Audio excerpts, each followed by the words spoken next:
Olá, amigos. Aqui estamos com o seu... O Mestre falou. Os homens interpretaram. E estamos trazendo a vocês as interpretações dos textos bíblicos. E o pensamento de hoje é sobre a doutrina da morte e o estado intermediário dos mortos. Primeira pergunta: o que é a morte? A morte é separação.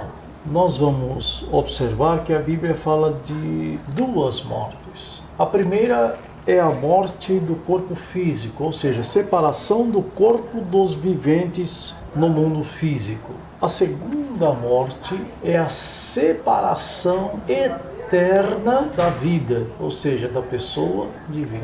Logo, morte é separar-se da vida. Então, onde eles ficam? Os mortos, onde estão os corpos deles? Vamos ler Romanos capítulo 5, pode ser dos versos 12 ao 14.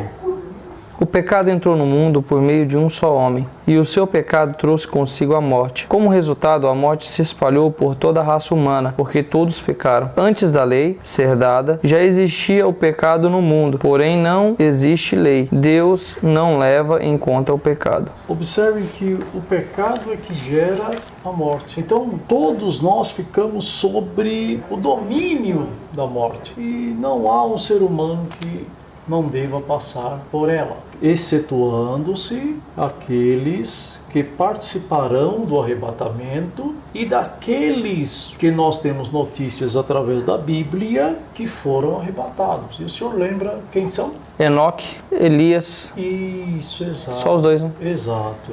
Como era no passado a situação dos mortos? A Bíblia tem só um capítulo que trata especificamente deste assunto, que é Lucas, capítulo 16, vão do verso 19 até o 31. Por ser muitos, nós vamos dividir e vamos lendo conforme a exposição desta palavra. Observe que aí é o próprio Jesus. E ele vai falar sobre algo que ele viu, contemplou, e ele classifica de o rico e Lázaro. É o único texto da Bíblia que traz claramente esta questão da doutrina da morte, do estado intermediário dos mortos. No passado, os que morriam na esperança de que o Messias haveria de vir, homens como Abraão, Isaac, Jacó, Davi, eles iam para um local que Cristo chamou, dentro desse texto, de seio de Abraão.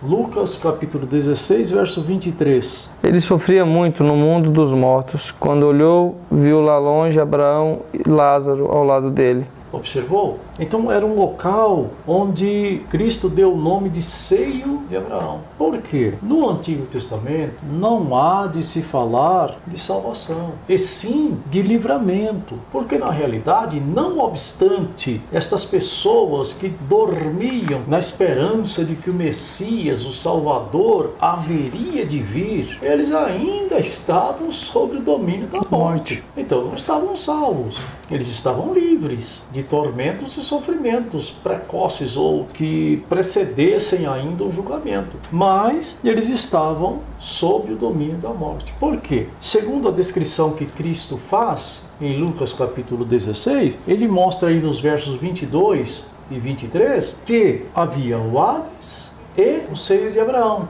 Sheol no hebraico, Hades no grego, inferno ou tártaro na língua portuguesa. E, do outro lado, o seio de Abraão. Um pouco acima, e entre estes dois lugares, um abismo. Mas havia comunicação. Então, tanto santos como ímpios estavam sob uma mesma condição. Esperando o quê? Que o Messias viesse pagar a dívida e remir essas pessoas. Quando Cristo, no seu ato vicário, pagou a nossa dívida, e Paulo é muito explícito sobre isso, e diz que ele tirou de entre nós a cédula que de alguma forma nos era contrária nas suas ordenanças, cravando-a na cruz. Naquele momento, Cristo pagou a dívida da espécie humana. Aí ele vai até o seio de Abraão para remir.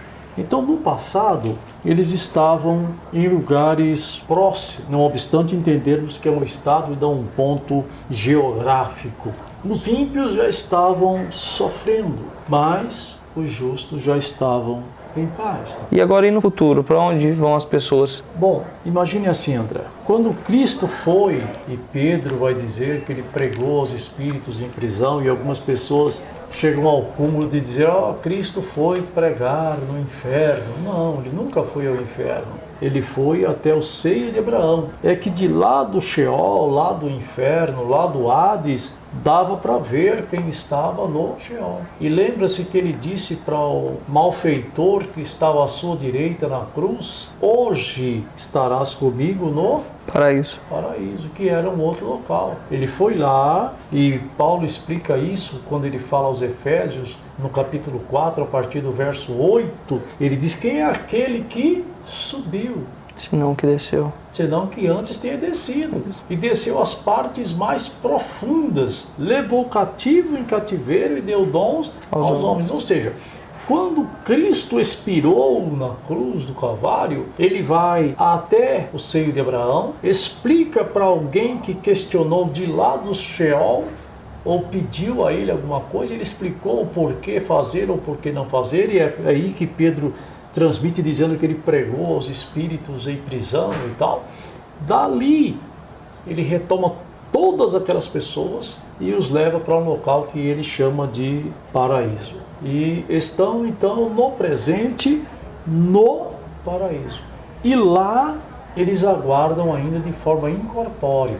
1 Tessalonicenses, capítulo 4, o verso 16... Porque haverá o grito de comando, e a voz do arcanjo, e o som da trombeta de Deus, e então o próprio Senhor descerá do céu. Aqueles que morreram crendo em Cristo ressuscitarão primeiro. Ou seja, eles haverão de receber novos corpos por volta do arrebatamento da igreja e retornar. Aí é a primeira ressurreição. Ou seja, a ressurreição chamada ressurreição dos santos. Já os ímpios receberão literalmente os seus corpos lá no trono branco, que é quando a Bíblia vai dizer lá no capítulo 20, a partir do verso 12, que os mortos deverão se apresentar, a fim de que sejam julgados. Outra questão interessante para pensarmos é que hoje o paraíso está em um local onde não dá mais para se comunicar com os do Sheol, ou os do Sheol não têm mais nenhuma visão dos que estão no paraíso. Isto porque o novo pacto foi realizado em Cristo Jesus e ele os transferiu. Então hoje quem dorme no Senhor, e Paulo deixa muito claro quando ele começa a falar em 1 Tessalonicenses 4, verso 13, ele diz, não quero, pois, irmãos, que sejais ignorantes a respeito dos que já dormem no Senhor, como alguns que não têm esperança. Ou seja, ele não usa a palavra morte, mas ele usa a palavra dormir, porque estão vivos em Cristo, só aguardando o momento. Com os demais que receberão os corpos, eles também deverão receber e voltar até o planeta. Não obstante, lá em 1 Tessalonicenses, vai mostrar que eles ficarão nas nuvens, não é? Não chegarão a descer, mas os que ficarem vivos deverão ser transformados para subir e encontrar com o Senhor nos ares. Sendo assim, então, André, qual a situação? No passado, os mortos estavam no Sheol e no seio de Abraão. No presente, os que estavam no Sheol foram distanciados do que estão no paraíso, e no futuro os que estão no paraíso deverão retornar por volta do arrebatamento para participar da primeira ressurreição, e os ímpios só no juízo final. Então, até mais, amigos, e nós nos vemos num próximo episódio com o seu O Mestre falou. Os homens deram a interpretação E nós estamos trazendo a vocês as explicações dos textos bíblicos. Até lá. Se Deus disser que sim.